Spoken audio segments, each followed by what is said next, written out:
In this video, I'm gonna tell you what is expectancy theory is all about. Before that, I would like to tell you what is the definition of expectancy theory. Let's watch the VT.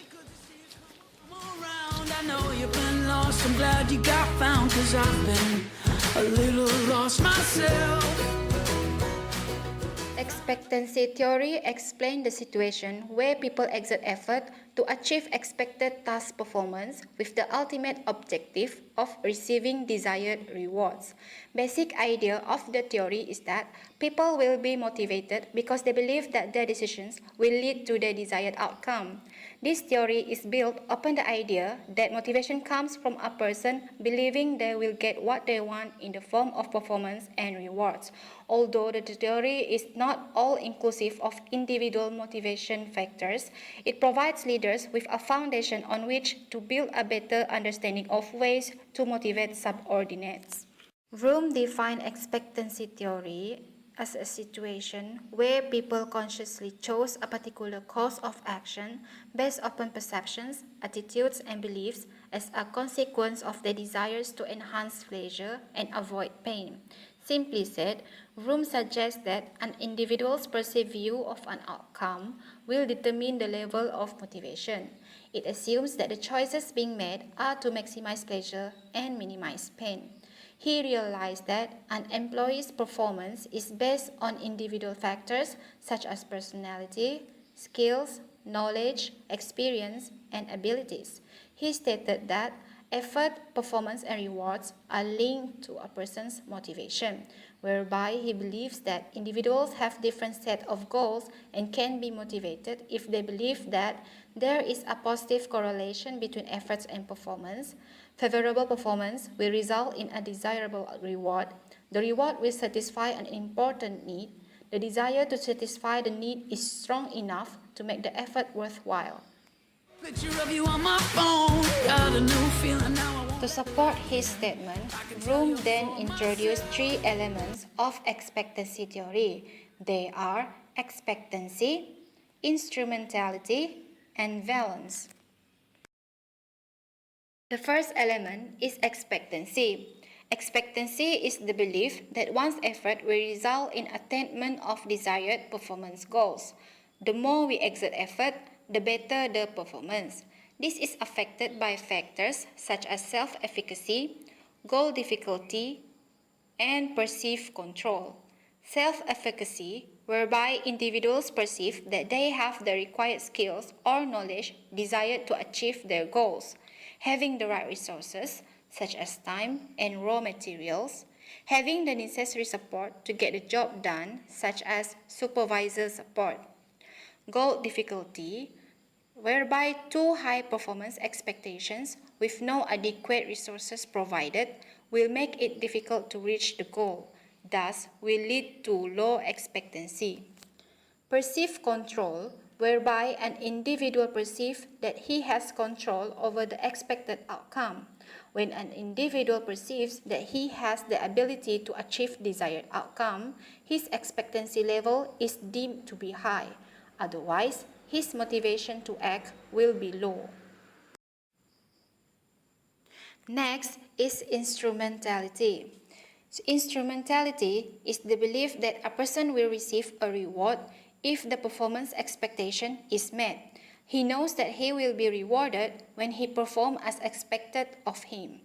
This is affected by factors such as trust, control, and policies. Trust, whereby trusting the people who will decide who gets what outcome. Control of how the decision is made of who gets what outcome. Policies, understanding of the correlation between performance and outcomes. Example, the rules of reward game. The last element is valence. Valence is the value an individual places on the reward of an outcome, defining his desirability towards the reward. The more valuable the reward, the higher the motivation level. This desirability towards the reward is affected by an individual's goals, needs, values, and preferences. Rewards must be attractive and desired by the participants, such as pay increase, promotion, bonus, and recognition. Given a situation that bonuses will motivate people who want to earn more, but will less likely to motivate people who wanted to be promoted instead. Don't you stay for a while? It's been There are advantages and disadvantages of expectancy theory. What are there? Let's find out. won't ask you for too much. Good conversation and such.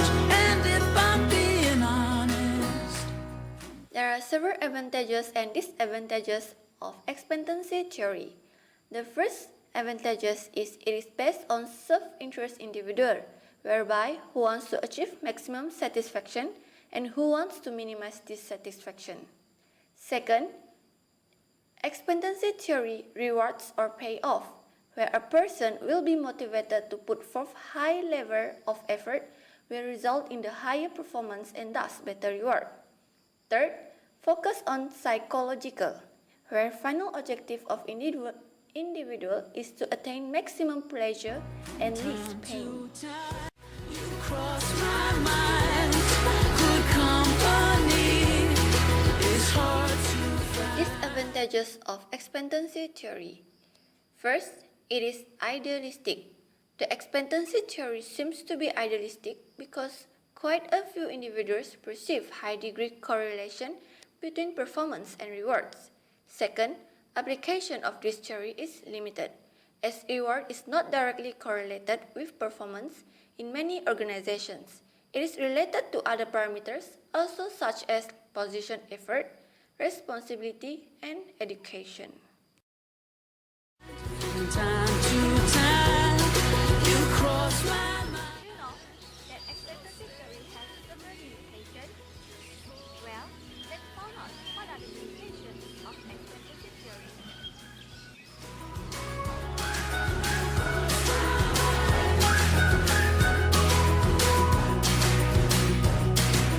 Got an old record and a beat up sleeve. The first problems of the theory is its lack of values. Assuming that employees always act purely out of self-interest and their desire for reward is rational. It is the strength and also the same time the weakness for this theory. This theory omits the possibility that an employee may be motivated by other factors such as to do the right things, to be a team player, or to be a good example for other employees regardless the rewards. Here is where the theory shows its lack of value, where it doesn't count for other factors which eventually can lead to an employer missing out of an excellent motivational tool. The second problem is the implementation challenge. Employees usually don't walk into their manager's office asking for what kind of rewards that they want. In this theory, it assumes that managers have access to employee instrumentally and balance factors. Without knowing what kind of rewards that the employee wants and how bad they want it, it becomes very hard to anticipate how to motivate the employee even if the reward is offered. Back when you couldn't say it for yourself. Look, I'd be lying if I said to you that How expectancy theory can motivate employees? Let's find out. I'm trying. Why don't you Now, we move on how theory can help motivate employees. The force of motivation in an employee can be calculated using the equation expectancy times instrumentality times valence. Expectancy can be described as the belief that higher or increased effort will yield better performance. This can be explained by thinking of, if I work harder, I will make something better. Expectancy can be enhanced by having the correct resources available, having the required set of the job at hand, and the necessary support to get the job done correctly. Instrumentality can be described as the thought that if an individual performs well, then a valued outcome will come to that individual. Individual may believe that if I do better, I can get better reward. Instrumentality also provided a clear understanding of the relationship between performance and outcomes, having trust and respect for people who make decisions on who gets what reward. Valence means value referred to belief about outcome desirability.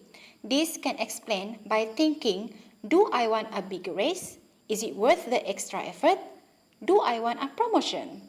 There are individual differences in the level of value associated with any specific outcomes. For example, a bonus may not increase motivation for an employee, but they are motivated by increased status such as promotion. Valence can be thought of as a pressure or importance that a person puts on an expected outcome. This can be explained further by looking at the situation where low motivation and high motivation takes place. In the situations with low motivation, low expectancy derives from when employees do not think that they can do the work. Low instrumentality, whereby they think that they cannot get the outcome even they do the required work. Finally, low valence for outcomes when the individual does not really want the outcomes. A situation where high motivation takes place, high expectancy occurs when an employee are confident that they can do the work that are required by the employer. Next, high instrumentality occurs when employee confident that she can get the outcome if she do the work, and individual really wants the outcomes. How expectancy theory helps manager in design reward system? You cross my mind. Good company is hard to find. From time to time. How theory can help manager design award system? Effectiveness of reward system in motivating employees depend on whether the employee perceived performance target is achieved and lead to a reward. Cross my mind. So stay with me just for the night. First, managers should at first determine the outcomes each employee is likely to want. Second, they should decide what kind and level of performance are needed to meet organizational goals. Third, manager needs to ensure that desired outcomes and desired performance are linked. Finally, the reward needs to be large enough which equitable with the goals they want to achieve.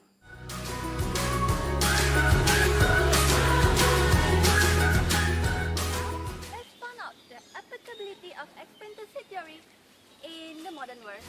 From time to time. Cross my mind. Applicability of expectancy theory in the modern world. Application in the classroom. For expectancy, a teacher can alter or improve a student's perception of their ability to learn the material and concept being presented. For example, explaining to students what types of behavior go along with learning, such as reading, understanding the meaning behind the reading, and actively asking questions about the reading and various meanings. In doing this, teachers can explain how to do this task, like taking extra time to read and reread material, expand the breadth of reflection about the meanings, and be more active in the classroom. If students view an assignment as not accomplishable, they will not be motivated to even start to work on the assignment. Teacher can adjust the assignment, break the assignment into parts, or redesign the assignment entirely to improve a student's motivation towards the assignment. For instrumentality, teachers could help students understand how their performance in the course is connected to desirable outcomes. For example, teachers can explain and assure students of what types of rewards exist for them learning this material. Rewards can be receiving positive feedback from parents, earning high grades, gaining entrance into selective college, being awarded scholarships, or obtaining a good job. Grades are a primary source of feedback in the classroom, but teachers can increase feedback explaining the result of students' current effort, good or bad. As for valence, in accordance with expectancy theory, each student have different values and views rewards differently. To some students, earning A grade may be their primary reward. To others, developing skill for future employment may be most important. For example, in final exam, students believe that their increase in studying would lead to a better score on the exam and would be enough to earn B. But they actually did not care if they earned a B because maybe students only aim to at least pass the examination. Find from time Okay, to that's all from us. Thank you for watching. cross my